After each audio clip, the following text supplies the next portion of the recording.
Subscribe કરો education in Gujarati ચેનલને. Subscribe કરવું તદ્દન મફત છે, ફ્રી છે. આપણા એજ્યુકેશન ગુજરાતી ચેનલમાં ધોરણ 8થી માંડીને ધોરણ 5 સુધીના ગણિતની બધી માહિતી, વિજ્ઞાનની તેમજ અંગ્રેજીના પીરિયડ ગોઠવવામાં આવ્યા છે, જે તમને વિના મૂલ્યે ઇન્ટરનેટના માધ્યમથી મેળવવામાં આવે છે. તેથી સબસ્ક્રાઇબ કરી લો, જેથી તમને તમારા ઈમેલ એડ્રેસ ઉપર મેસેજ આવી જાય યુટ્યુબ તરફથી કે હવે આપણો વિડીયો અપલોડ થઈ ગયો છે, જેથી તમે જોઈ શકો. એટલા માટે સબસ્ક્રાઇબ કરવાનું છું. એ તદ્દન ફ્રી છે. Thank you. આભાર વિદ્યાર્થી મિત્રો.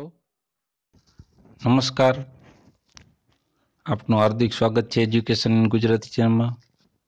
આજે આપણે પોલીસ કોન્સ્ટેબલના 12મા ભાગમાં કુલ જોશું 15 પ્રશ્નો, જે તમારી આવનારી પરીક્ષા માટે અગત્યના બની છે. તો જોઈએ પ્રશ્ન પહેલો. વિજય ઘાટ કોનું સમાધિ સ્થળ છે? વિજય ઘાટ એ લાલ બહાદુર શાસ્ત્રીનું સમાધિ સ્થળ છે. પ્રશ્ન બીજો.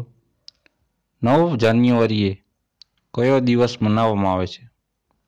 9 જાન્યુઆરીએ પ્રવાસી ભારત દિવસ મનાવવામાં આવે છે. પ્રશ્ન ત્રીજો. કયા રાજા ગુજરાતના અશોક તરીકે ઓળખાય છે, જાણીતા છે? તો કુમારપાળ એ રાજા હતા, એ ગુજરાતના અશોક તરીકે ઓળખાયા છે. પ્રશ્ન ચોથો. પંજાબનું કયું સ્થળ હોશિયારી ઉદ્યોગ માટે જાણીતું છે? તો પંજાબનું લુધિયાણા, જે લુધિયાણા આવેલું છે ત્યાં, એ હોશિયારી ઉદ્યોગ માટે જાણીતું છે. પ્રશ્ન 5. કઈ યોજના અંતર્ગત સરકારે કૃષિ નીતિ બનાવી જેમાં હરિત ક્રાંતિનો જન્મ થયો? તો ચોથી યોજના છે, એના અંતર્ગત સરકારની કૃષિ નીતિ બનાવી અને હરિત ક્રાંતિનો જન્મ થયો. પ્રશ્ન 6. કયા રાજ્યમાં કિશનગંગા નદી વહે છે? તો જમ્મુ એન્ડ કાશ્મીરમાં રાજ્ય છે, એમાં કિશનગંગા નામની નદી વહે છે. પ્રશ્ન 7. ભારતમાં લોક અદાલત શરૂ કરનાર સૌપ્રથમ રાજ્ય કયું છે? તો ભારતમાં લોક અદાલત શરૂ કરનાર સૌપ્રથમ રાજ્ય છે આપણું ગુજરાત.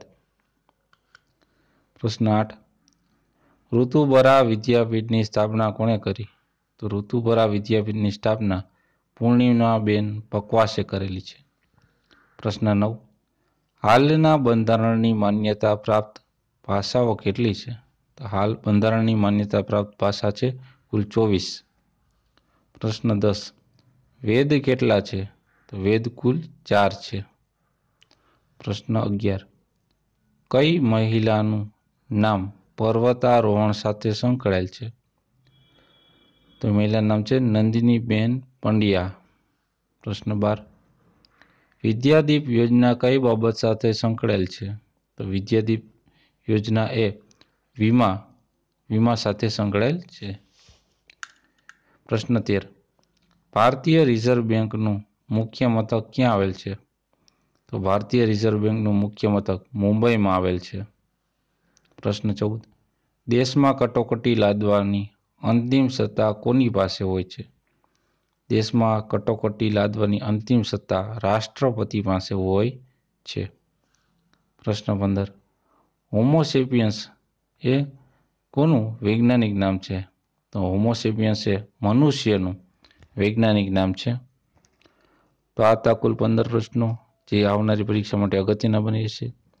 તો જોતા રહો એજ્યુકેશન ગુજરાતી અને શીખતા રહો. Thank you. આભાર. તમને જો વિડીયો ગમ્યો તો લાઈક કરજો, ફ્રેન્ડ સર્કલમાં શેર કરજો. જોતા રહો એજ્યુકેશન ગુજરાતી અને શીખતા રહો.